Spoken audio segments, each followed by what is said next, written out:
Good morning. Welcome to LSU School of Social Work. My name is Tracy Lilly. I'm the Associate Director of the school and Director of Field Education. It is my role as Field Director that I'm going to speak with you today on some important things as you are going to be planning for your field courses. One of the unique things about a Masters of Social Work program is that it has an equal number of content courses as it does experiential learning, which in an online program, that makes it very unique in regards to, although the content courses are offered in a very flexible manner, the experiential part is done in an actual agency setting. So the planning of how to do that, because those hours are during normal business delivery service hours, is going to take some planning, and for you to be aware of that as you are planning for your MSW degree. This is a quick look at some resources that you have.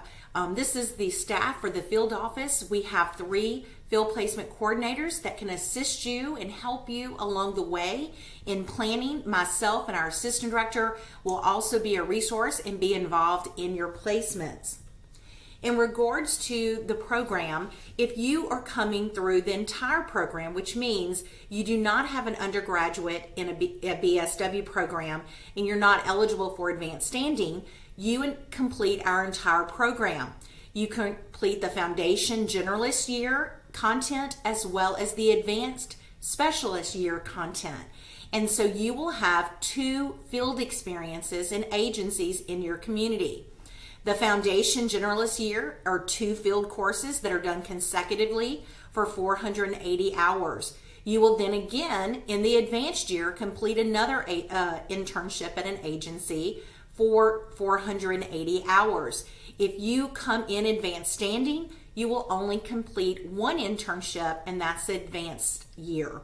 And so please know that it is so many different areas of social work practice that you'll be exposed to, and field allows you to actually be in a setting to apply and build knowledge and have an opportunity to apply that knowledge and ultimately build competency, which is the goal of experiential learning.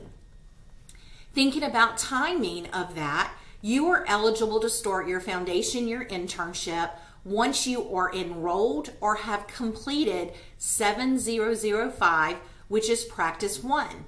In the advanced year, you're eligible if you have completed or enrolled when you begin for 7505 advanced practice. You have a program of study that will clearly show you when this happens.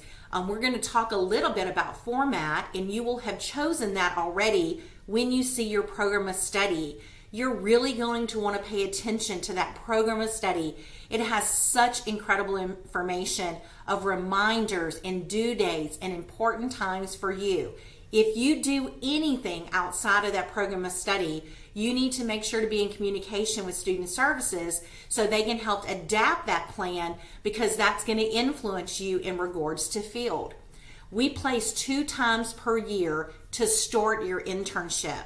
Now, we have internships going on all the time, but when you can apply to be placed is only 2 times due to the university calendar. And so we place for you to begin in an August placement or a January placement. And so you see the deadline to begin in August is April 1st. The deadline to start in January is August 1st. But please note, we open up the drop boxes for your application materials a month before that. So March 1st for April and July 1st for August. This allows for those students in areas that maybe geographically there's a lack of MSW opportunities, maybe it's a competitive program, and even if it's beyond a month early, if you know there's a competitive placement, we want you to reach out early and work with a field placement coordinator to be able to do this. These are the deadlines. These are times if you do not submit an application by this deadline, you will not be placed for that time. So make sure that you write these in your notes. Make sure that you are writing that on your program of study, which is there. So you just want to highlight it and make sure that you pay attention. We have videos to help you if you're in state, what you can do. We also have a video to help when you're out of state that the field placement coordinators did to really help assist you in that information. If you're in Louisiana, we have standard contracts with agencies throughout the state. They are listed for you on Community Moodle under applications. You will see geographic areas that you can click and open up and see agencies that are there. Then you will list those preferred choices on your application. Please know we cannot guarantee any choice that you list.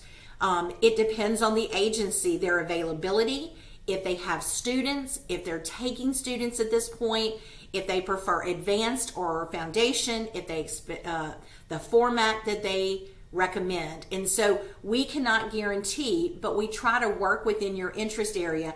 But more importantly, it is for you to get quality supervision and have good experiences that expand your social work knowledge. And that is the goal. If you live outside of Louisiana, you're going to be more a part of this. And so you're going to see a special video of how the field placement coordinators can work with you and really what we need from you in regards to seeking out agencies in your community. All the field application materials are available. Once you watch this video and mark that is completed, it will open the field application for you. As far as the format and structure of your internship, you have two choices. You can choose what we call a single 2-day-a-week format or a block format, which is 5 days a week for a longer period of time. So if you pick the 2-day-a-week format, you will actually intern 2 days a week over 4 modules. You will only register for the 2 courses.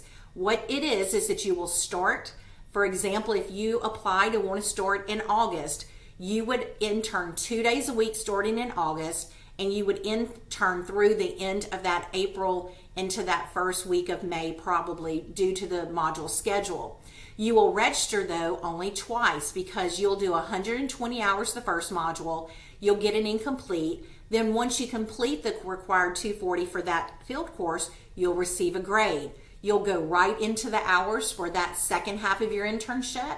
At the end of the 3rd module, get an incomplete, and then by the end of that 4th module, you'll have completed your hours. If you choose a block format, you will do it over 2 modules, which means 40 hours a week. So you'll register 1 module for the first field course, you'll get a grade, you'll continue on, finish those required hours for the second course, and you'll finish that.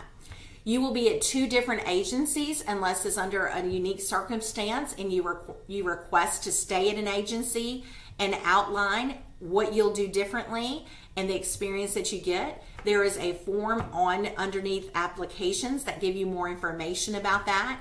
You would submit that as your application for that advanced year.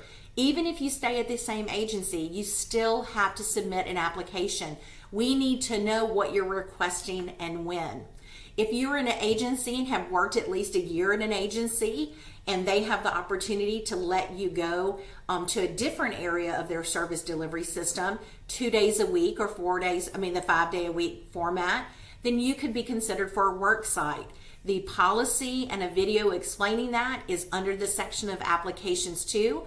And so instead of submitting an application, you would submit your work site application for review. There's a clear policy that we have formatted from CSWE, which is our accrediting body, to be able to answer any questions that you have. In regards to the process, the first thing you have to do is submit an application. That lets us know that what your plans are and to work with you to secure that placement. It also allows us to know your format of what you're wanting to do. You will be assigned a field placement coordinator once that application is submitted to work with you through the whole process, because not only do we work with the agency to vet it, to approve it, but we also have to ensure that we have all the contract information and any onboarding that you may have to do for that placement.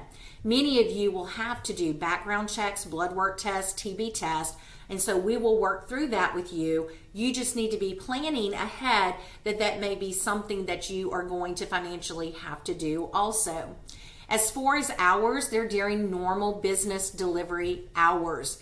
So even if an agency's opened 24/7, 365 days a year, doesn't mean they provide services the same way and have available supervision.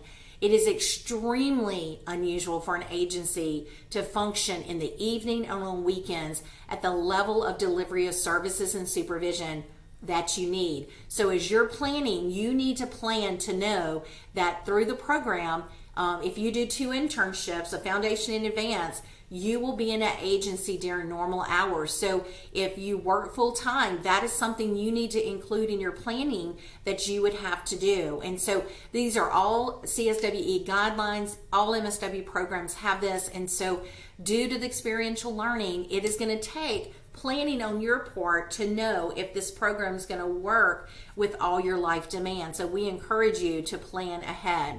As far as supervision, you have to be supervised by a social worker. It is a CSWE requirement, and we also support in your state if you're doing clinical work, therapeutic work, and your state requires a credential at the highest level. We require that also. Your field placement coordinator can work with you on that. The next thing that happens is that we secure an interview for you. And so once an interview is secured, you have 10 days. We want you to go and interview. If they select you, you are placed at that agency. And so that's a little bit about the process, and we notify and speak with you along the way. You'll also have a required training before you start field. You will have to complete field orientation. It is all provided online. If you have a chance, please look at Moodle. There's a good bit of resources for you on there, but you will complete field training for orientation. At the very beginning, there are instructions of what to do, and you will work through the videos, and they open for you as you complete one part. At the end, it will give you a post-exam that you will complete that verifies that you have reviewed the information and you are ready to get started in field. If you are starting in the Foundation Generalist year, we also have a skills training that is going to help you not only help prepare for field, but it is a complement and supplement for Practice 1. So you will need to complete it at the beginning of completing 705 Practice 1. And so in fact, that course has an assignment that is built on that, but that material is housed on the field education page to be able to help you. You will have a liaison that will work with you, and we tell you more of this when you are reviewing field orientation. This is just a little bit of an overview how we help support and encourage you in regards to forms and when they are due. We also have the mechanism we'll share of how you're going to submit those tools to your liaison. The last thing on the slide that you see is that communication is vital. Although you may be at a distance, it is vital that you communicate with the field office, with your field placement coordinator, and your liaison to ensure the most successful outcomes in field. We're excited for you to be in the program. MSW education is such an incredible hybrid between course content and experiential, and field really is an opportunity for you to develop your skills and knowledge, apply them, and build competencies that are required of MSW education. And so we're excited to work with you, and we hope this information has been helpful.